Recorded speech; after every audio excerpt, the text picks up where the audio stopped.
I knew this was coming. This was something I had to try to toe the line on at the beginning, but I mean, you can see it here, man. I put on my psychic. I was there. I was reading it. I was like, Caitlin, Angel are coming. Y'all are going to fumble this bag. It was so easy to see that it was going to be inevitable, that it was something that you were going to have the growing pains of. You were just left unchecked too long, and nobody was able to call bullshit on anything. And I just was like, as someone who tried to give this league a chance for the last few years and had watched to what it had kind of evolved to when no one else was really paying attention, I was like, they're going to do it. And they're going to get this brand new amount of eyeballs, which was, again, like your only chance in the last 30 years to really bring a lot of attention to your sport. I mean, this was your Tiger Woods. This was your MJ to the minors. This was your kind of big moment between Angel and Caitlin and Cameron, who's now hurt. But, I mean, there was a lot of excitement coming in. I was like, they're going to fumble it. They're going to fumble this bag with their bullshit, with their whining, with their jealousy, with their bitterness. And sure enough, you're psychic. You can predict the future. It was bad. I mean, the good news is the fans did come in droves. I will say that. The new fans did come. Eyeballs came to this sport and were excited. I mean, there was 400,000 fans in attendance in all the games in May. That's the most they've had in 26 years. More than half the games were sellout. That's up 156% in attendance from just last year.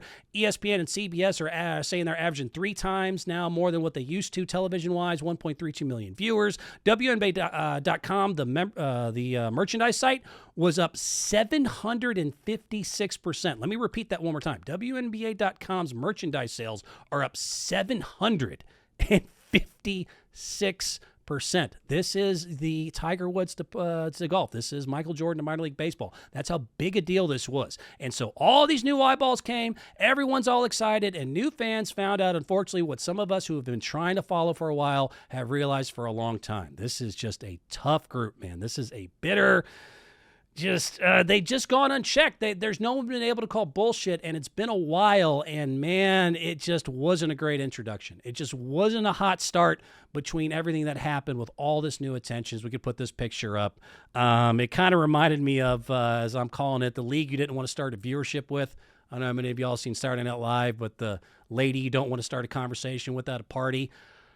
It's very similar. If you ever seen the skit, it is just this, you start a conversation with a girl at the party, and she is just this unbelievably just insufferable woke, but more uninformed than opinionated, and just kind of a pain in the ass. And through 10 seconds of that conversation, she's like, oh my God. To give you kind of an example, this would be someone who, like, yes, women have a lot of problems going on in society, but this will be the person that says, as a woman, to like headline every single topic you bring up, whether it's actually to the point or not. Be like, hey, do you like chocolate or vanilla ice cream? And they're like, as a woman, it's, oh my God, I'm talking about ice cream. Like, you know what I mean? Like that person where just nothing gets past that woke radar, and they're going to make everything an issue and victim blames. Like, yeah. That is what the WNBA has been for the last few years. It has been insufferable. It has been tough, and it's not all of them, but it's a very, very loud group, and I cannot say minority. It is at least 50%. A lot of this league has been a pain in the ass for a while, and they've always been able to throw out accusations or reasons, and now, a lot of these just kind of were pulled under the rug from them, and it's kind of unfortunate because they had to get called on their bullshit very quickly after years of developing these habits. I mean, let's face it. There's 4 core principles that they've followed for a while that made them tough to watch. This is why, like I said, I knew this was coming. I had a bad feeling. And now the only, I guess, for me is nice to see is the vindication of other people who don't look and are like me go like, oh boy. Oh, these girls are a lot, aren't they? They have 4 core principles that they've been following for the last few years, and it had really gotten louder and worse. The first one is that they would rather make a point than money. You'll see that a lot, and they're trying to break them of that habit. But for years, this league would rather make a point than make anybody, like them or want to cheer for them. They would rather make a point than make money. No matter what improvements you would give them, it was never good enough. It was never, it was always compared. Well, this league has that. Well, this person has this. It's that sort of thing that just is a poison in this league as far as kind of the culture and how they feel. They say they want fame for the league, but really most of them really want it to come through them. Like they don't really want all the attention and eyeballs if it's not coming through their channel directly. Every sport has that, but this league more than some of the other ones I've seen, women and men's included. And the worst one they do is the number 4 is that it's usually all your fault. And that's where it becomes really difficult to keep a fan base. It is hard in any form of entertainment to tell a fan base, you suck, you're homophobic, you're racist, you're misogynist. Oh, but hey, we got a game Saturday. You want to check us out? No, you've just lectured me about what a dick I am the whole time. And I mean, to this day, I don't know what to tell you. I mean, the league is still funded by the NBA. It is still mostly watched by men. You need Joe Sixpack. Caitlin Angel and all these people brought in Joe Sixpack. And it's gotten better. I will say that as time has gone along. But man, y'all really reminded me of it's like watching that skit where the girl that you don't want to start a conversation with, where they get going, you're like, oh my God, just let me get out of this. Half the time I would hear y'all talk, I was like, oh my God, let me get out of this. And it's kind of is our fault. I will say this in one way, it is kind of our fault because anybody, any group, any league, any entertainment, no matter who it is, if you are left unchecked and unable to be called on your bullshit, it's just not helpful. It's pandering. It's not actually trying to make things better. And that's really what happened here. I mean, it's 2024 and people were scared. I remember when I talked about this before everyone kind of got their eyeballs open to this. Even my girl and my mom and other people were like, considering who you are and what you look like, where you come from, ease up. And I'm like, this is not about every women's professional sports league. It's this league in particular. They have just gotten this bad poison apple, and I've been watching it develop for a while.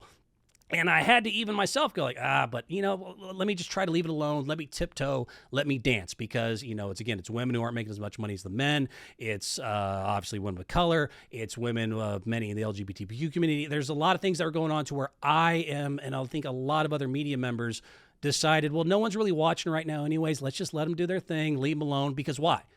Why take the headache of being like, hey, I'm trying to call you out as an athlete and treat you with respect to what you are doing. This has nothing to do with anything else because it was almost immediately going to get blindsided with that's because you're XYZ. No. So people left it alone for a while and it kind of developed into this bad tornado. And then without any really, warning, it was just suddenly millions of people showed up, and then we were all kind of shocked that they were like this, and I guess I was the only one that wasn't, but I tried because I like basketball. I like watching. You know how happy I would be if women's basketball, and it's getting there, which I will talk about here in a second, it'll get back to where hopefully this is great because NBA season's over. I'm jonesing. I need basketball.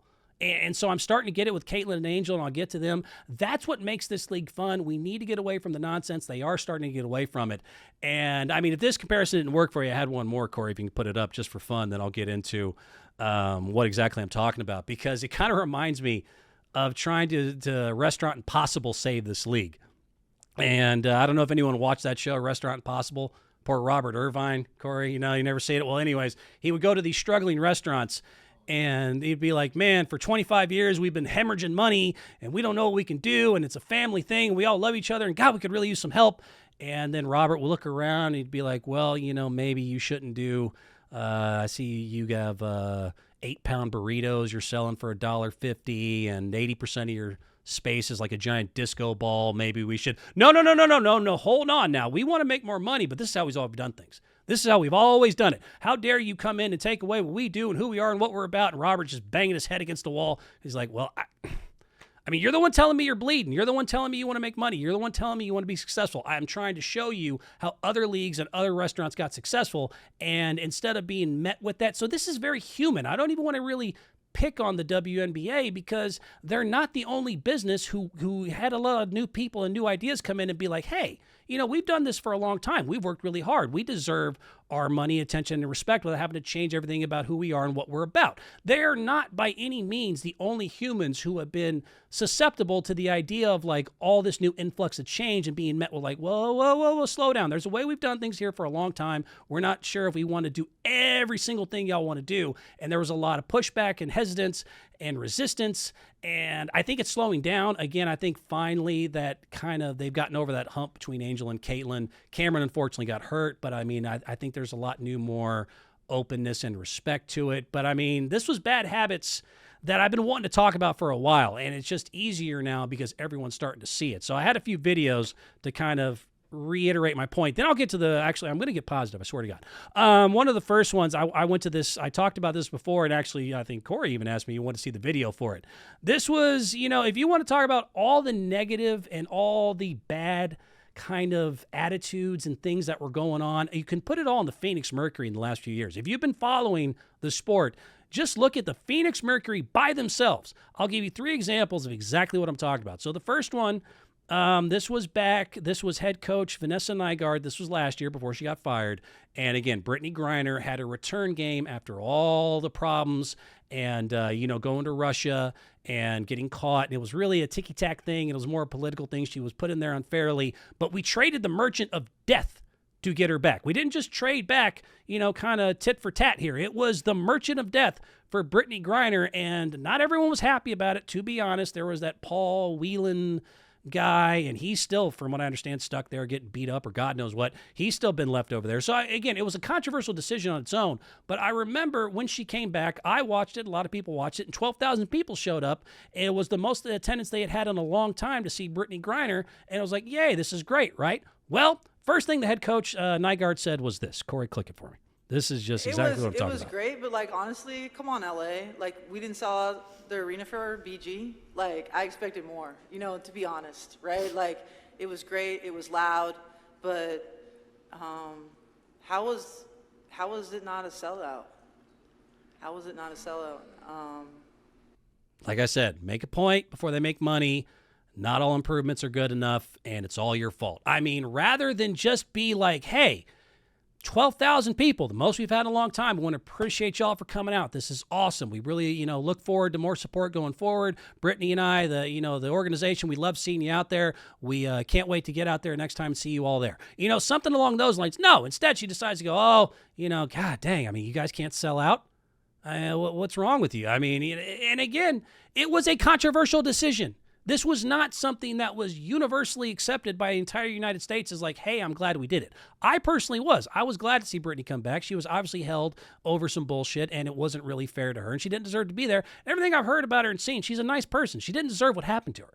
But I'm just saying, if you know as a head coach, not even a player, as a head coach, that, dude, you're already on a thin line here to then go blame and kind of pick on the people that didn't show up, and also by proxy make the fans who did show up feel like they're not good enough. This is exactly, I remember it happening. I was like, well, there goes all that goodwill right down the drain.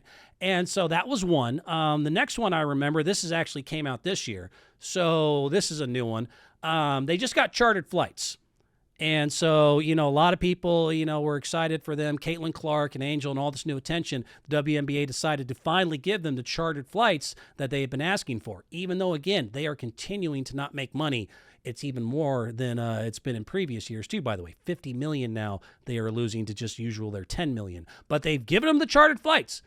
And so, this should be good, right? This is cool. You got your own chartered private flights and you don't have to worry so much about security, and there's other issues, and, all that's been taken care of, right? No. Another Phoenix Mercury player, Sophie Cunningham, decided to say this during an interview. You can go ahead and hit this one for me, Corey. It's exactly, again, We're good enough. Do not get me wrong. We are so grateful that we're able to start chartering. But with that, there's a lot of things that need to be adjusted. Our bags and some of our people can't fly with us because our charter is too small, while other teams get big planes. We want to talk about a competitive advantage. Well, that's one right there, that our team has to be split up and our bags don't even get to travel with us. And so the social media makes everything sound so great. And so butterflies and rainbows now that we got the charters, but half the teams don't even have a proper charter to fly with your whole team. So we are grateful, but there's still work to be done. And I do think that we do get a charter home tonight, which is good. But again, not everyone gets to come with us. So still needs room for improvement. Let me clarify. Even if that's true, and there's work that needs to be done, why did you think the audience and the channel to address that was an interview to the public? Do you think any of us have chartered flights that we need to worry about that are better than yours? Why are you telling us? Go tell management. Go tell your coach. Go to the owner. Go to the general manager. There are so many channels you can go through to be like, hey, look, chartered flights are awesome, but this is something new that we're doing. Here's the issues. They're not big enough. We don't have storage for our bags, yada, yada, yada. Why, oh, why are you coming to us and complaining? Why are you telling a reporter? We don't give a shit. We don't care. I'm sorry.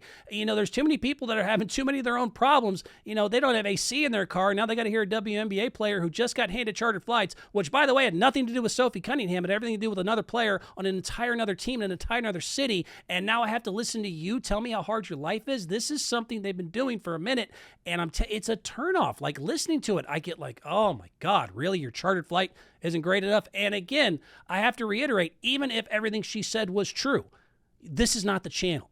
Coming to us and bitching was not the way to get that done. Go to your coach, go to your general manager, go to a boss, go to a million people who can actually do something about it. Do not complain to the public and then ask them for $200 to come watch you play. It is a bad idea.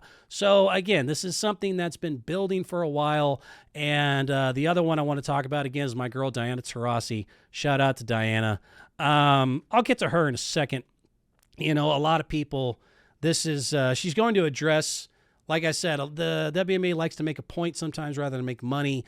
Leaving Caitlin Clark off the Olympic roster, even though you had legitimate arguments, is once again just the WNBA and women's basketball just not really grasping the moment. Just when I think you couldn't possibly be any dumber, you go and do something like this. And universally, again, people are like, really? And a lot of people have given a lot of reasons why. I'll give you my reason why I think overall that was just a stupid idea. But this was a big talking story when I was sick for a while, so now I want to get into it.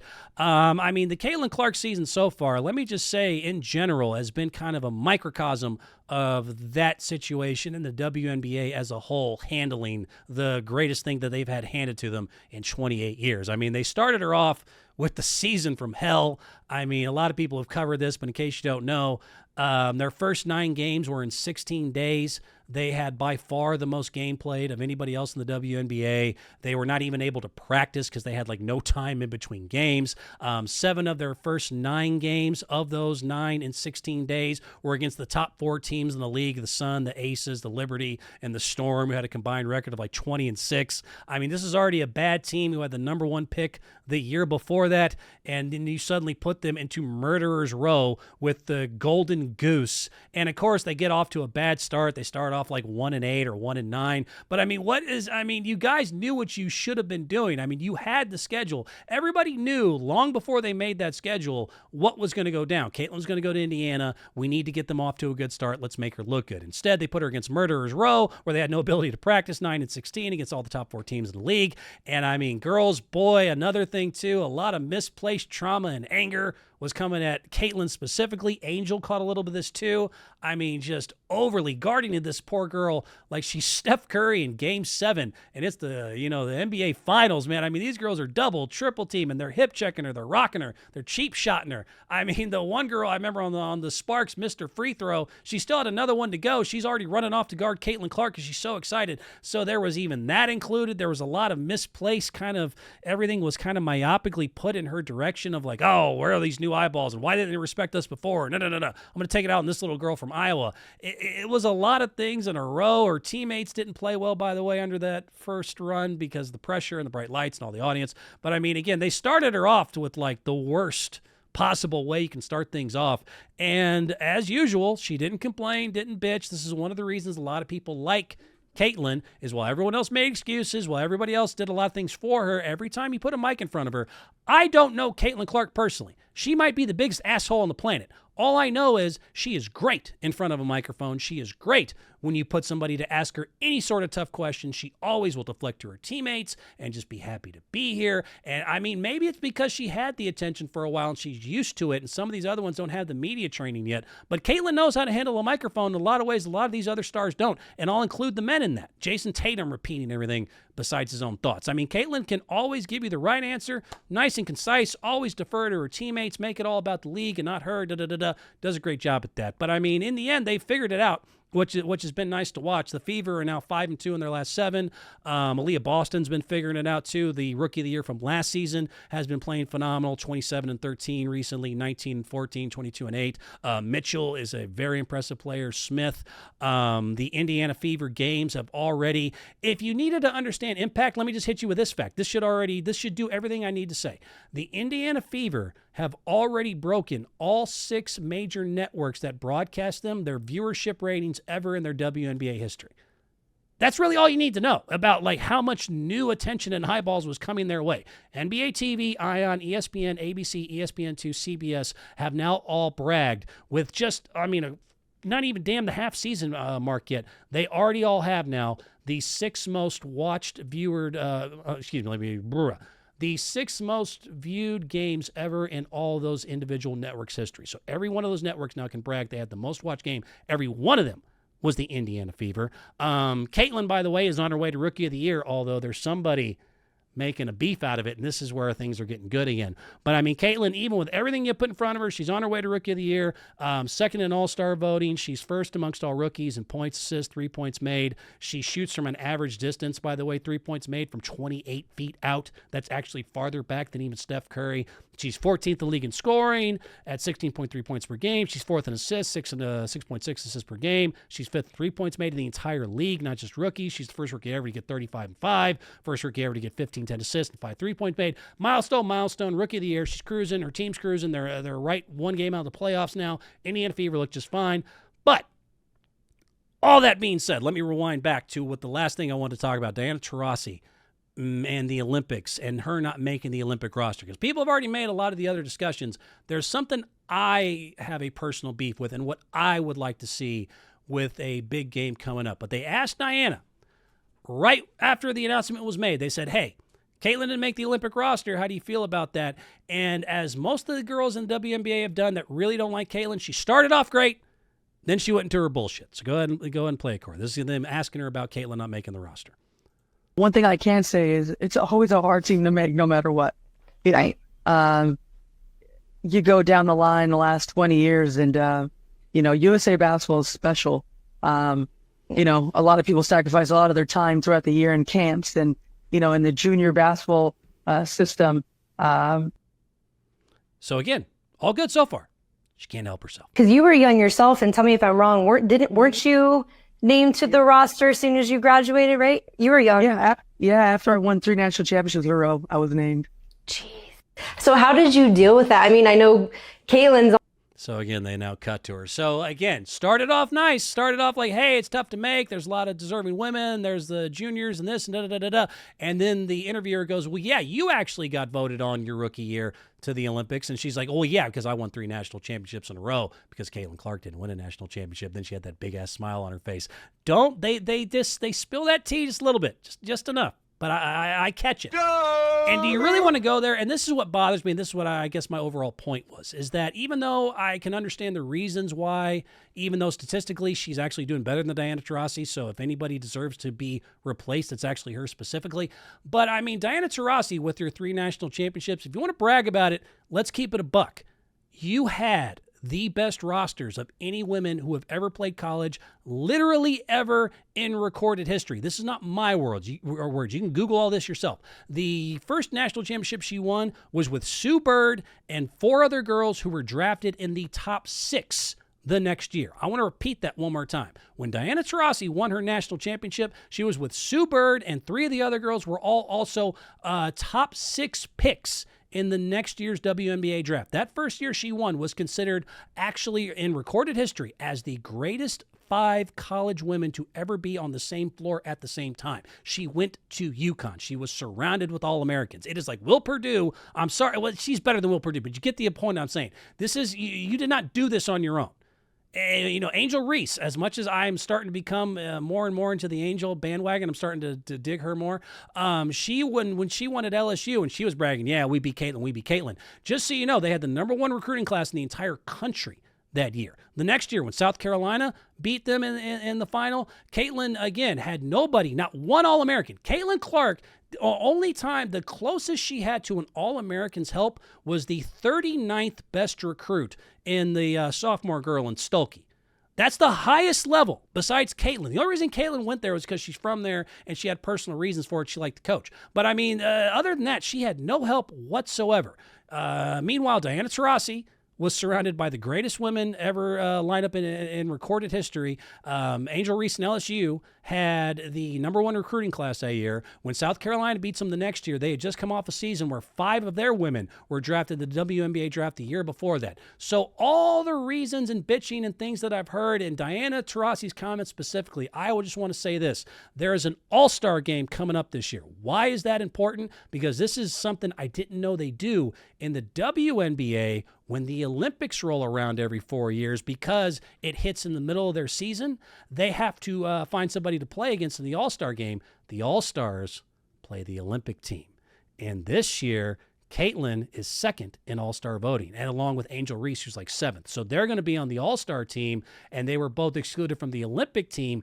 They get to play the Olympic team July 20th at the All-Star game. And I cannot wait to see that game. Can't wait. I cannot wait to see it, because the one thing that nobody has seemed to bring up, brought up, that I want to bring up as to why I really am so frustrated to hear these girls like Diana, Angel, and others talk shit about, well, we won and she didn't, is because they have always been surrounded by the best talent, the best other players, and the best teammates, while Caitlin has dragged poor little Iowa and now the Indiana Fever, who have been one of the worst teams historically in the entire WNBA, and a complete lack of talent. For once, I would like to see Caitlin Clark be surrounded by all-stars. I would love to see Caitlin be surrounded by the best players in the league. Let's see how that goes. You know, Angel's got to do it. Kim's got to do it. Diana's definitely got to do it. I've never yet, not once, seen Caitlin play with another All-American, well enough an entire group of all-stars. Let's see what she can do when everything's in her favor. I mean, she's a very willing passer. We've already found that out. She just set the franchise record with 13 assists. Let's see what Caitlin can do when you can't focus an entire defensive scheme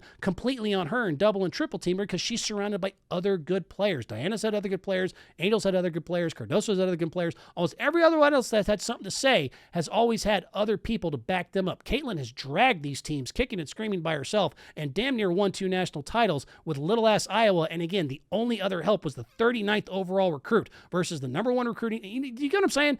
Give Caitlin talent.